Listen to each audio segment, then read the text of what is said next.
Frappez avec vos hanches, pas juste avec vos bras.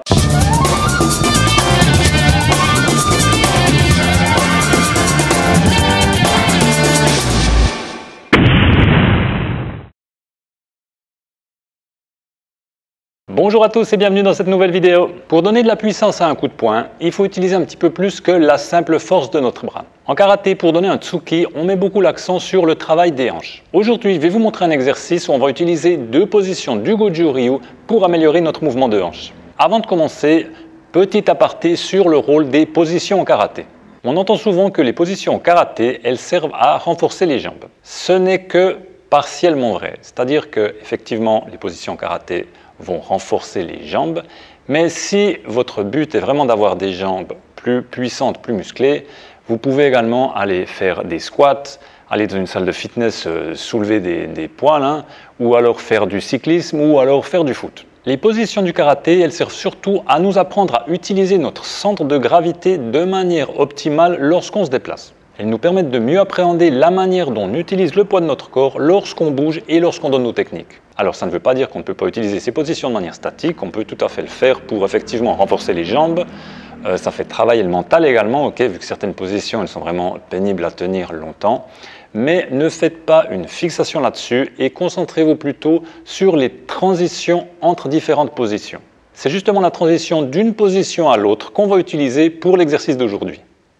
Donc on se place en Zenkutsu Dachi. Donc Zenkutsu Dachi, les orteils et le genou forment une ligne verticale droite. Pied arrière est tourné à environ 30 degrés. Okay, donc le Zenkutsu Dachi du Goju Ryu, il est légèrement plus court que celui du Shotokan, où c'est un peu plus comme ça, avec le pied tourné légèrement comme ça, un petit peu à 45 degrés. Okay.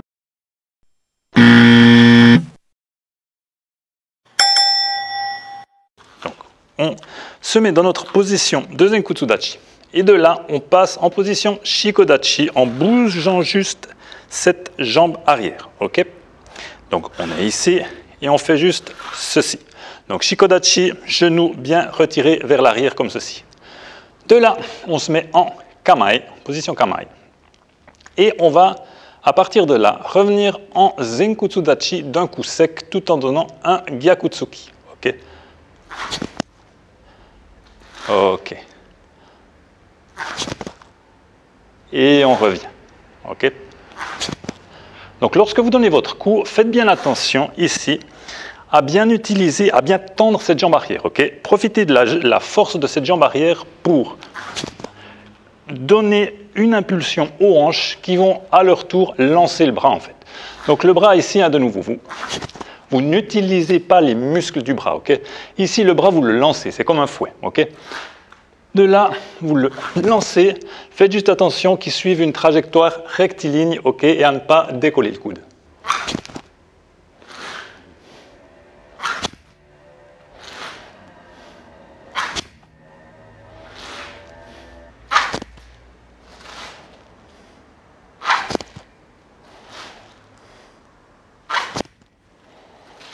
Ensuite, quand vous commencez à être à l'aise avec cet exercice, vous rajoutez un coup. Donc, vous vous remettez dans votre position initiale, comme ceci. Et de là, donc, vous allez redonner un Gyakutsuki. Et à partir de là, vous allez revenir, cette fois-ci, en frappant en Kizamitsuki avec cette main avant. Donc, ici, le but, imaginez que vous avez un ressort au niveau du bassin. Okay. Ici, le ressort, il est détendu. Okay. Le ressort est détendu. Et à partir de là, vous allez tendre le ressort. Et ici, donc le ressort, il est tendu, donc automatiquement, il va revenir dans sa position initiale. Okay. Le ressort ici se tend, okay. Le ressort est tendu et de là, il revient automatiquement dans sa position initiale. Donc lorsque vous faites cet exercice, essayez de garder cette image en tête.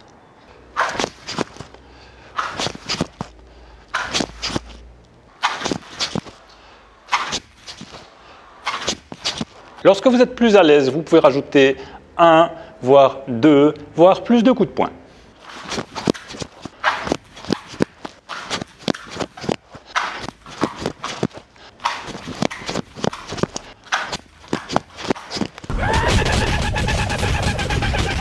Voilà pour cet exercice. Donc je vous invite vraiment à le pratiquer encore et encore et encore. Okay? Je me souviens qu'à mes débuts, j'avais fait un stage avec des maîtres japonais. On avait fait cette technique pendant des heures, ou en tout cas ça m'avait semblé des heures, mais on l'avait faite mais jusqu'à avoir les jambes en feu, jusqu'à être vraiment complètement cassé. Mais le fait est que ça m'avait vraiment bien aidé à comprendre ce mouvement de hanche nécessaire à donner de la puissance à un tsuki. Si vous avez un makiwara, utilisez-le pour tester ce fameux coup de hanche. Il n'y a rien de tel, donc comme je l'ai dit dans ma dernière vidéo, en fait, le makiwara, ça donne vraiment un super feedback par rapport à votre frappe. Donc si lorsque vous frappez seulement avec le bras, vous désynchronisez, vous frappez avec les hanches, ensuite avec le bras, vous allez tout de suite le sentir. Okay, ça donne une merde au bout, il n'y aura rien du tout. Votre poing va certainement rebondir sur le makiwara, alors que si vous utilisez bien ce coup de hanche, vous allez voir votre poing, il va s'encastrer dans le makiwara, il y aura un joli bruit bien sec comme ça. C'est vraiment le jour et la nuit. Okay, donc le makiwara, excellent pour travailler également ce coup de hanche. J'espère que cette vidéo vous a plu. Si c'est le cas, n'hésitez pas à la liker, à la partager et à vous abonner à ma chaîne si vous n'êtes pas encore abonné. On se retrouve bientôt dans une prochaine vidéo. À bientôt, ciao!